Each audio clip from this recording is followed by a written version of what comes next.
Hello and welcome to The Time of Telling. I'm Mark Walker, and this podcast is based on my unpublished manuscript, The Time of Telling, John Starr Cook and the Word of One Tarot. Now, in the last couple of weeks, I've learned that John Cook wrote an autobiography in 1957 when he returned to America. However, the only copy of this autobiography was destroyed in a flooded basement in 1964. 10 years later, John set about recreating this autobiography. Rosalind worked with him on it, but John died before it was finished. So Rosalind completed it, and it was forgotten about until now. Rosalind's son Chris recently found the annotated manuscript, The Lion's Tale by Rosalind Sharp Wall. I've now read it, and there is a good amount of new information about John Cook. The key part of The Lion's Tale is the Africa years, 1949 to 1956, where John and company traversed Africa in accordance with instructions from the Ouija board. Brian Geison's novel, The Process, tells that story from Geison's perspective in fiction, a fiction that can be further unlocked with the new information in The Lion's Tale. There are numerous other points of interest in The Lion's Tale, but those will be told in due course. For now, it's back to the Summer of Love. So, it's the Summer of Love. And John wrote to Alice that he had now moved to a middle-class place in Cuernavaca with a garden for Pablo, who had recently up and left his previous employer and moved in with John. The whole household dreaded the former employer finding Pablo gone. John updated Alice on the publication program. I'm very delighted, he said, that the books are coming out in poster form, like so. It will be interesting to see the effect they will have on the marching ones, the hippie generation. Now, John had a dream of a creature with long, wild red hair, a mask-like yet beautiful face with eyes that see nothing of this world. He wrote to Alice. Now, the creature, I believe, is the psychedelic baby Michael Bowen created to confront the cybernetic monster at Mother's nightclub 2 years back. And it has grown into a true rival, out of control. Earlier that evening, he continued, I'd been reading The Last Oracle and was very distressed by the state of affairs in the hippie scene. Although beautiful, it must be transmuted and transcended.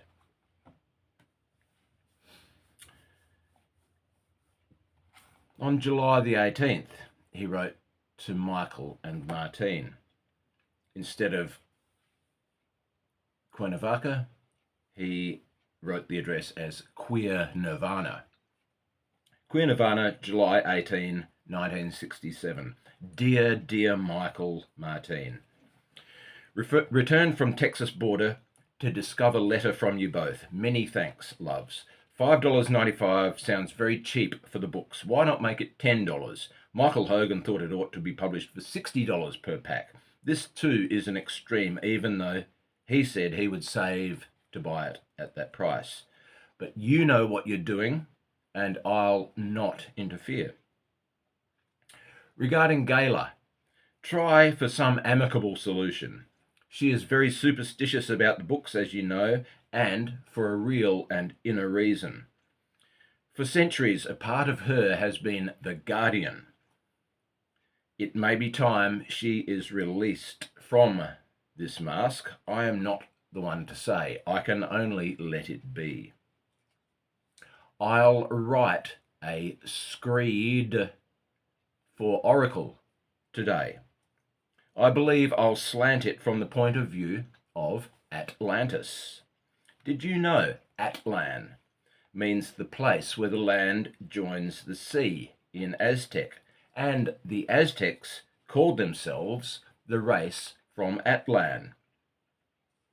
They claim to come from the west. Again, the western paradise that fell beneath the waters of illusion and emotion. Tis would be the Greek nominative, hence Atlan, tis. Solon sure was on the ball. So, McCracken isn't dead. I'm glad. I love that cat, and he'll come through fine in the end, I feel. Hope. Sort of know. Letty is pregnant too, by my lover, who was the gardener in that Eden Tepeslan. Weird life here. Oddly, I couldn't be happier about everything. The three of us live in this house on the best of terms. The myth sustains us, I suppose, and it will be good to have children around. Yes, I'm staying in Cuernavaca. Too many strings attached to the Acapulco house. We may go there, however, for a week in August. Letty, Pablo, and I. I'm enclosing today's headline in the news. They sure are trying to stop the growth of peace, aren't they? Wait until they find out goals and ends are out, and that only happenings remain. I love you. Diagram of a triangle. John. Right.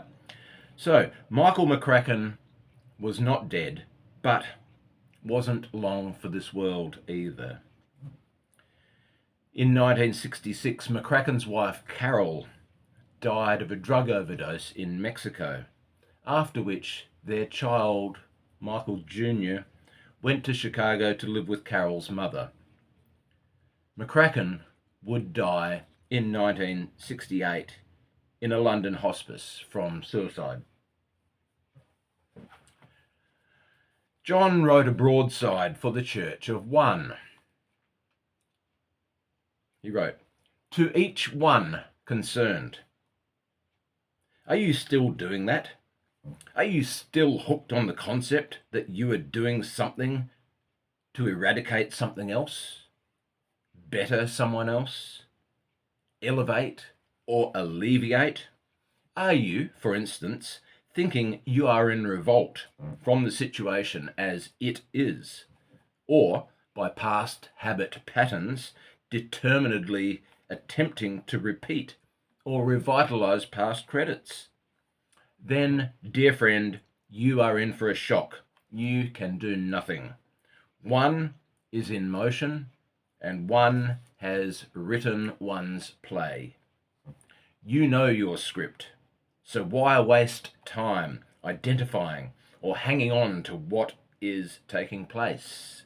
Let it be. Let be.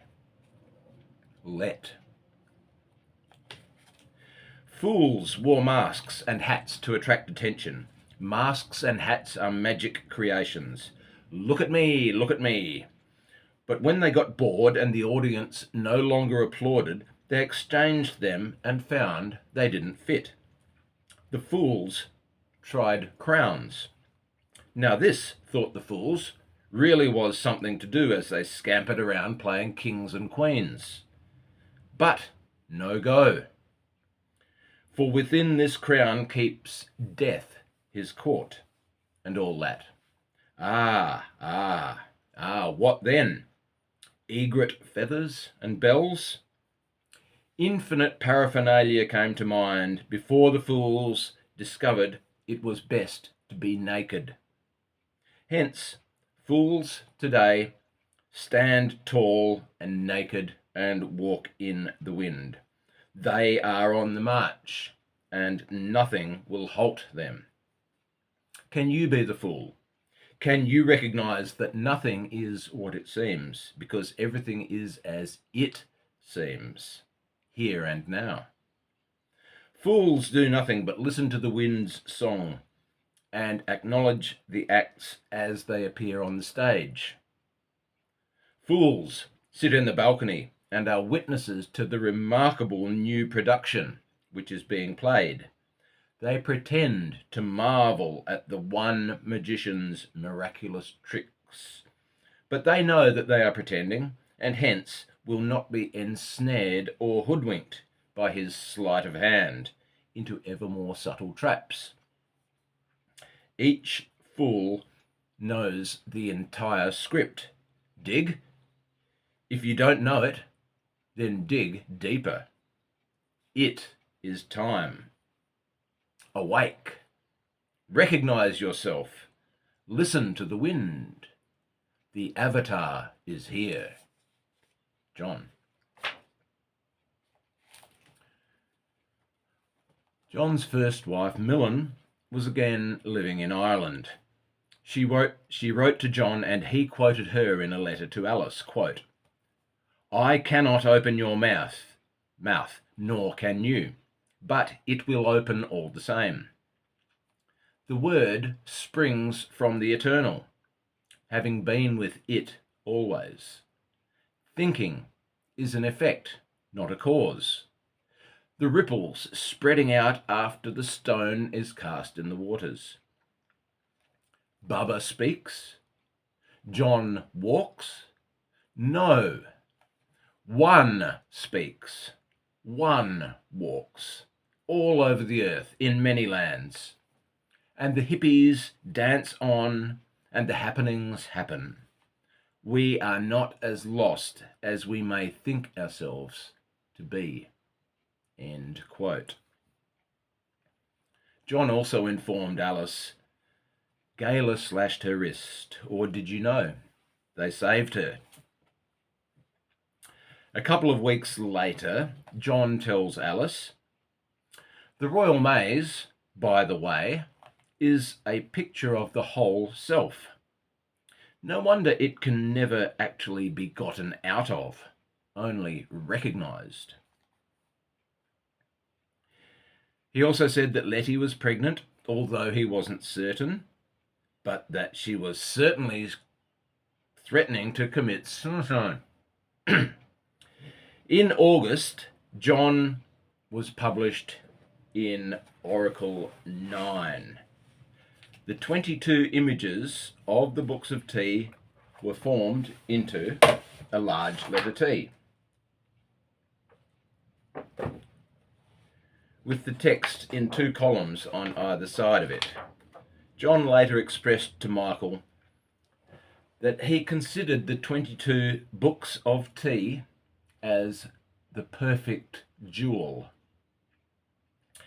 and that the perfect setting for the perfect jewel was the Haight-Ashbury during the Summer of Love, in the Oracle no less.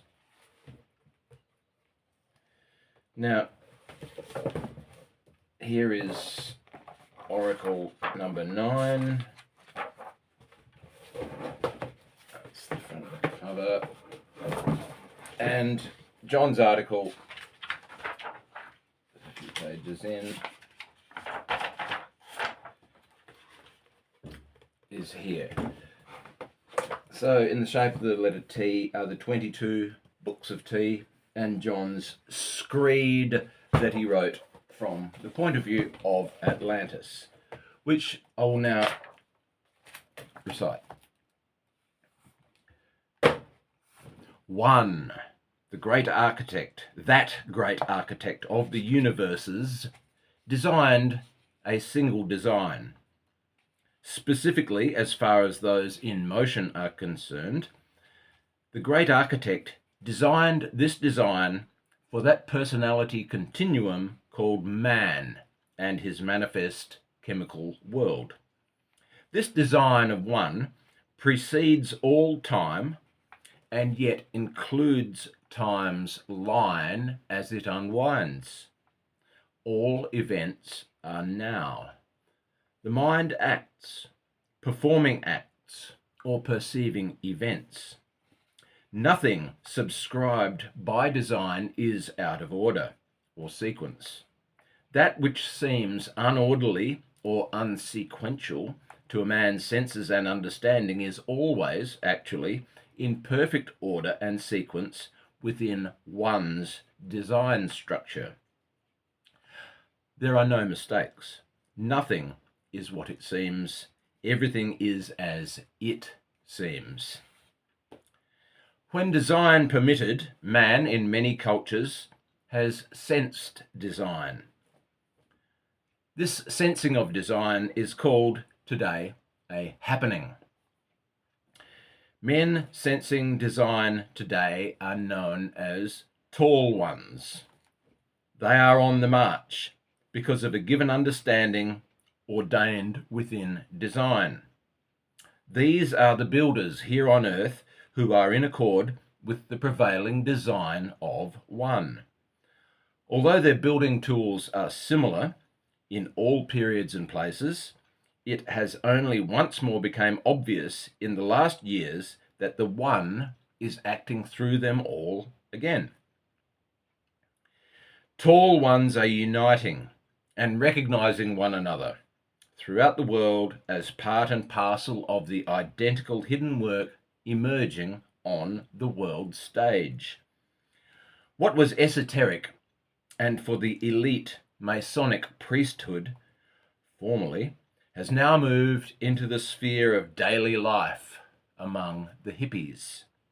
In this, all may join, provided they reach the point in which they know the soldering agent is love. A tale.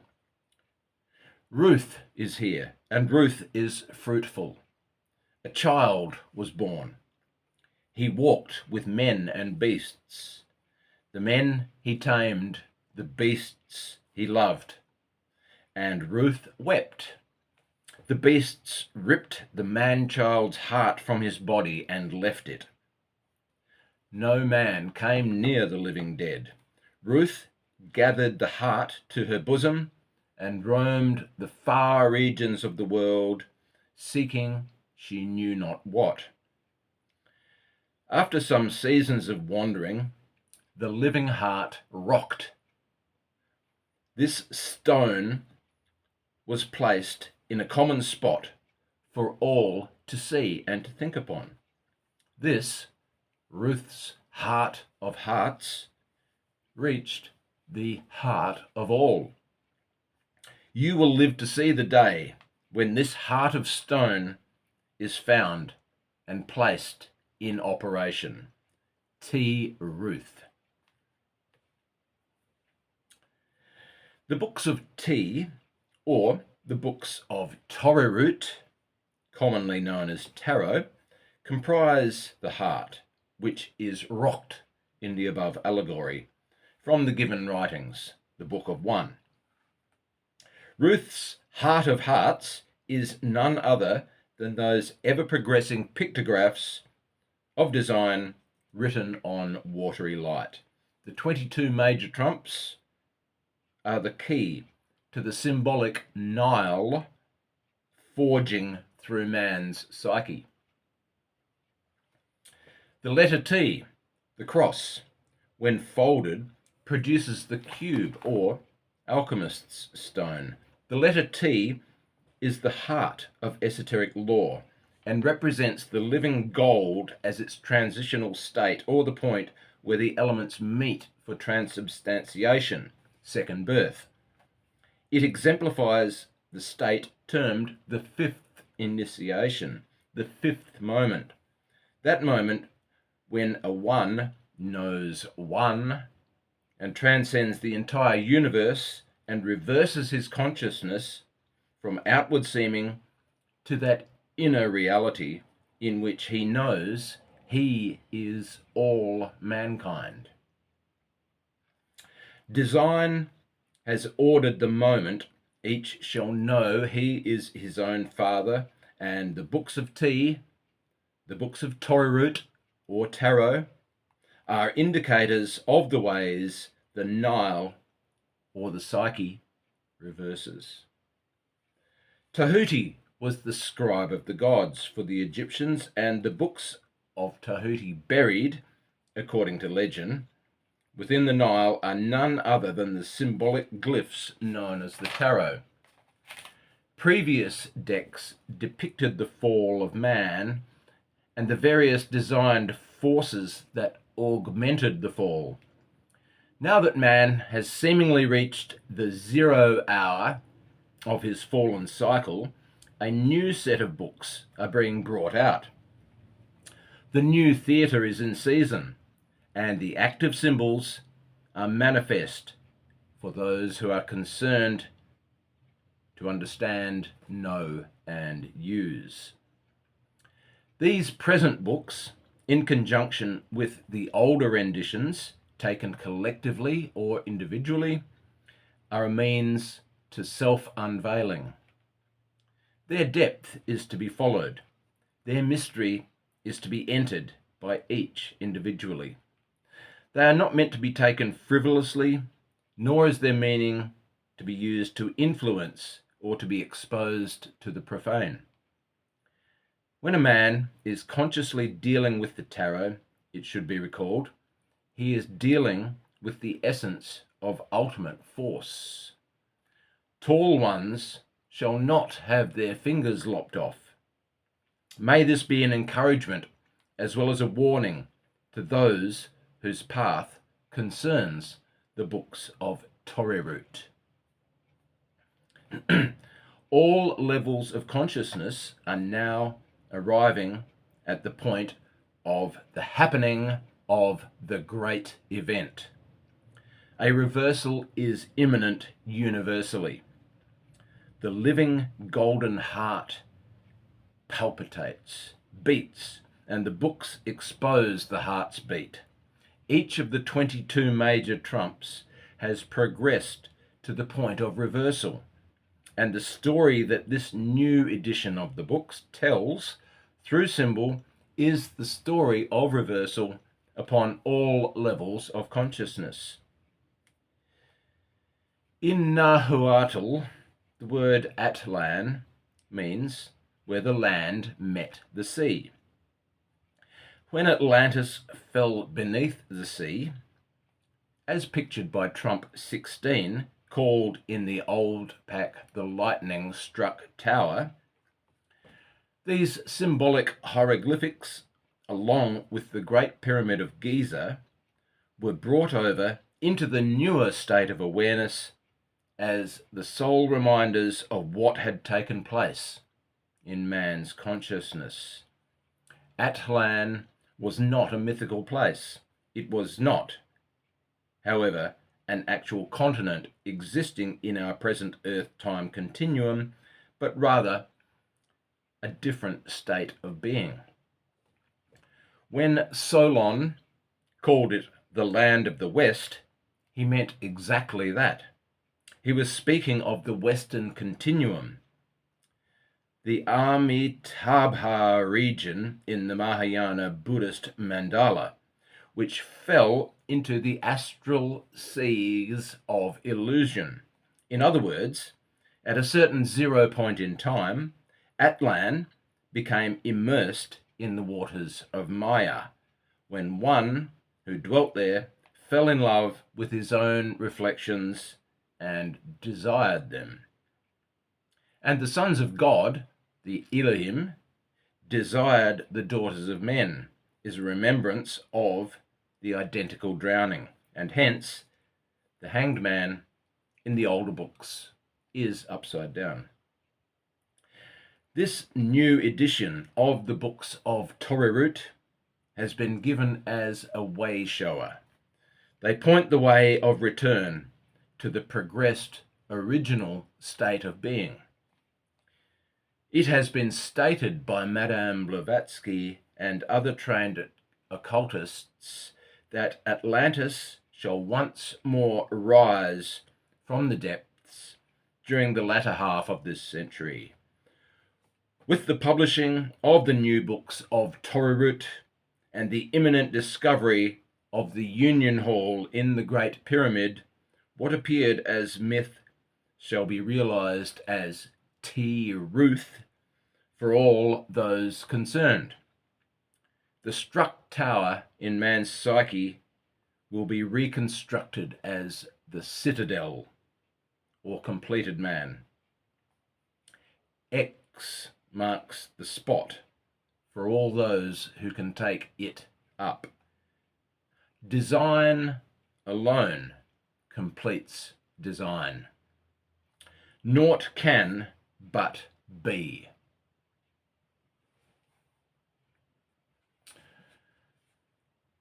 And that's where we'll leave it for today. Thank you very much for watching. This is the time of telling.